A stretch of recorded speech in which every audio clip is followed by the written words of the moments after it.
Hi, welcome back to my channel. If you're new here, I am Shauna. I am doing a declutter challenge where I am attempting to declutter my entire home in just 25 days to get ready for the holidays. And if you've been following along with the challenge, you know that I was supposed to take 2 days to do my storage area of my home. But apparently I was like really in the groove yesterday and got it all done. So I had to figure out something to do for today. And it wasn't that hard. I am tackling paper clutter. Paper clutter is like my arch nemesis. I do have a pretty good system. I've tweaked it over the years. I'll be sharing tips on that throughout this video, but it only works if you remember to take care of it. So as I decluttered my office closet, I found a box of papers that I was supposed to take care of back in January.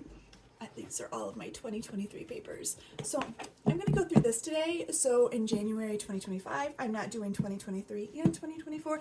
And then I'm going to set this up for 2025. So I'm actually going to be ahead of the game. So that is the goal today. And if you're going, Shauna, paper clutter is not super exciting, I don't want to watch this, stay tuned. I have a lot of tips on paper clutter, like I said.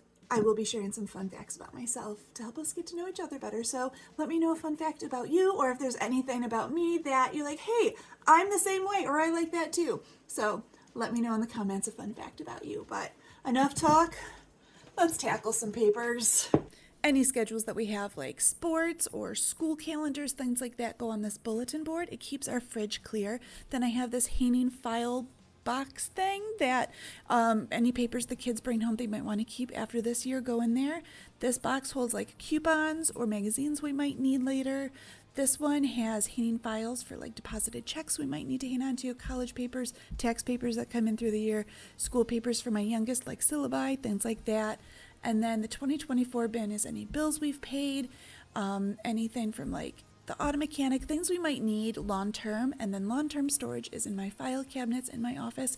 This also holds a lot of like my business, like my art business papers and supplies. And now, because sorting papers is really not fun to watch, here's some fun facts about me. I am a firstborn, which makes me a firstborn daughter. And then on my dad's side, I am also the first niece and granddaughter, which is pretty cool. I also married a firstborn, and then we have a firstborn daughter as well. So you can imagine that sometimes things get a little stressful when the three of us have to have discussions, just because we all kind of have our own opinion on how things get done. But now that our daughter is older, we have really learned ways to communicate better, and it's a really good relationship now. When I was younger, I hated my hair and my name because I was the only redhead, and then I didn't have like a normal name like all my friends did, so I felt like I really stood out. And now that I'm older, I do wish that my parents had named me Sean, which they originally were going to be. I was originally going to be Sean Elizabeth, but they changed it to Shauna, which is fine. I do feel like I'm more of a Sean, but when I was younger, that really would have been absolutely horrible. I do love my hair now, though. Some of my nicknames over the years are Sparkles, because I could not say Freckles when I was little, and I called my freckles Sparkles. My dad also called me Duracell because I'm the copper top. He also called me Pond after Amy Pond from Doctor Who.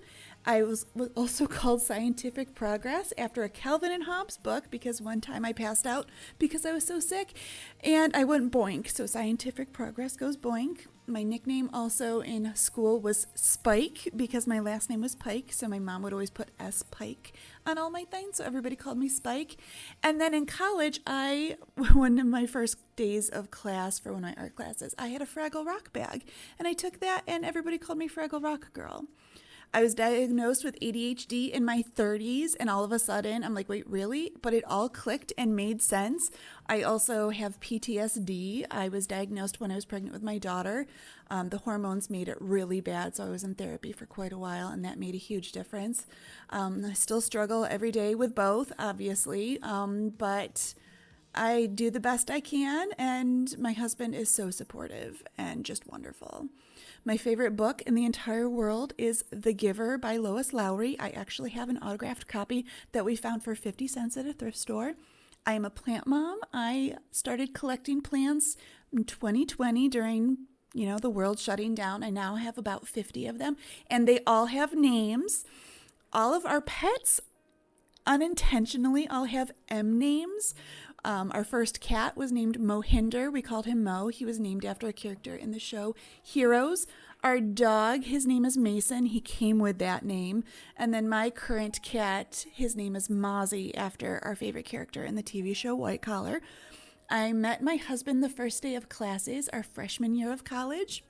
We have been together 22 years now, married almost 18. Our anniversary is next week, which is really exciting.